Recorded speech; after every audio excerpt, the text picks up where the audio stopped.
Hey guys, Deluxe here, and today we are taking a look at the Transformers Prime First Edition Vehicon. This is the first release of the Vehicon, and this was actually really hard to find because it was released just as the First Edition line was cancelled. So it resulted in this figure being really expensive.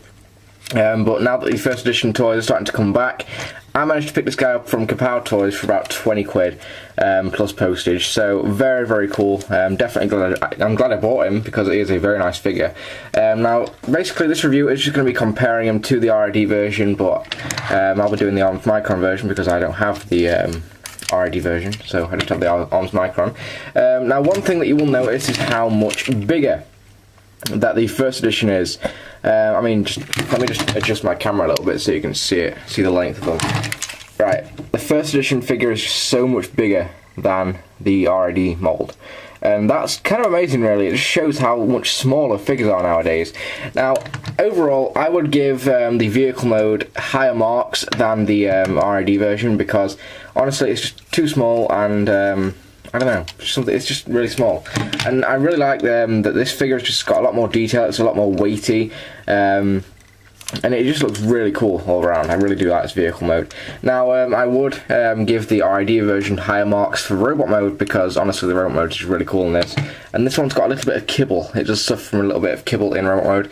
But we'll get to that now. Now, the transformation for the First Edition Vehicon is nowhere near as intuitive as the RID version.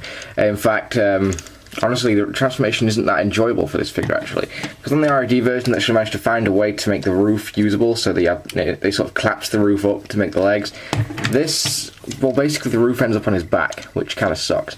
But anyway, let's get him transformed. What we're going to do is we're going to come down here, pull these little pieces out, like so. Unpeg these sections here and just fold them out like that. Now what we're going to do is just sort of lift this up, fold this up underneath that, like so. And this is where it kind of gets to be a pain in the arse. I just sort of fold the head sort of in here. It's really a pain to do this. It's definitely annoying. Then sort of leave it like that, so you can have that all the way up like that. Then that will allow you to rotate this entire section around.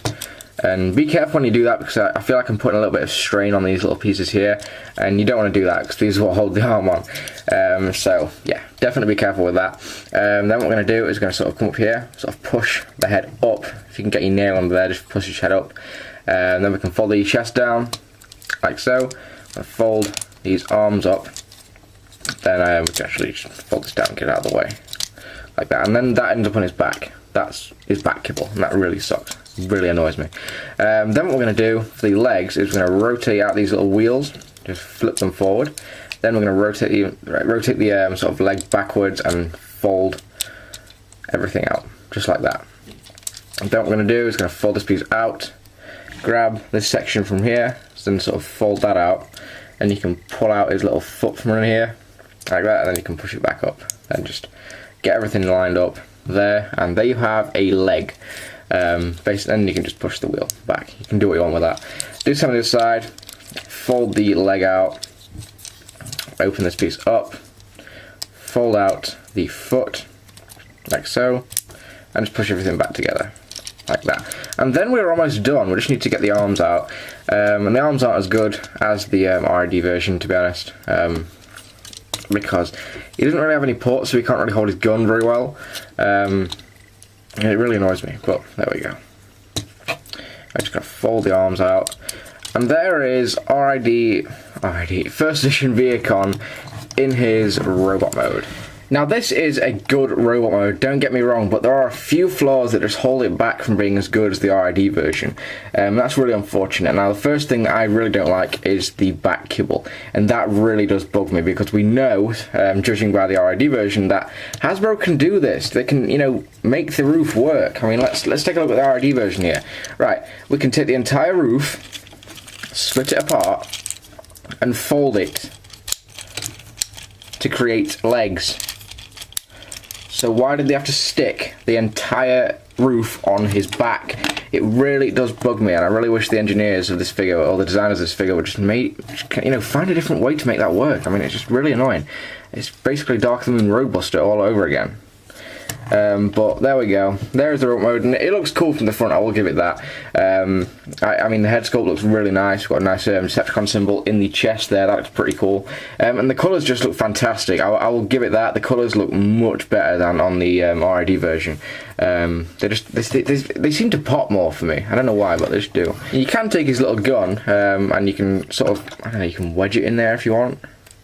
Don't know if you want to do that, but what you can do is you can sort of fold this piece out, and on there is a little port where you can just peg the gun in, and you can have the gun sort of on the underside of his arm.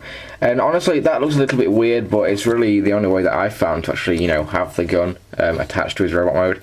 And it really is annoying. I wish they just, you know, made that hole a little bit thicker so that you could have held it by that little piece there. And that would have been fine, but no, he has to hold it underneath his arm. For articulation, the head is on a ball joint. It's sort of a really stiff ball joint, but it is on one. He has got a bit of a joint up here at his shoulders. It's not a ball joint, it's more of a sort of hinge joint. Bend in and out. He has got a bit of a ball joint here. He also got a hinge joint as well. No articulation in the hands. No, he does have waist articulation actually, I didn't realise he had it. So yeah, he's got waist articulation. He's got a ball joint up here.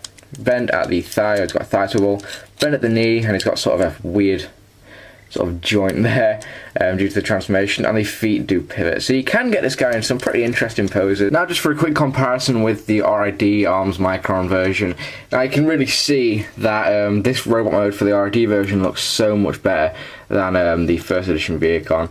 It's one of those rare instances where the RID version is actually better than the first edition, and that doesn't happen very often, to be honest. I will say that. But, you know, the first edition is not a bad figure. I really do. I actually really like it. It's just because we have the RID version to compare it to, this guy sort of falls a little bit short. But seriously, just look at that. Massive roof kibble, tiny, tiny, tiny bit of kibble there, and that's it. Well, that is it for my review of the first edition Vehicon. Overall, this is a fairly good figure, and because he is coming down in price now, you can pick him up from Kapow Toys, so I definitely recommend picking him up. He's not a bad figure, but it's just, you know, the RID version we have, which is actually a better figure. But still, I think this guy is worth picking up. He can get a bit of fun out of him. And, you know, since he's coming down in price, might be a good time to go and get him. So, I thank you guys for watching, and I'll see you guys later.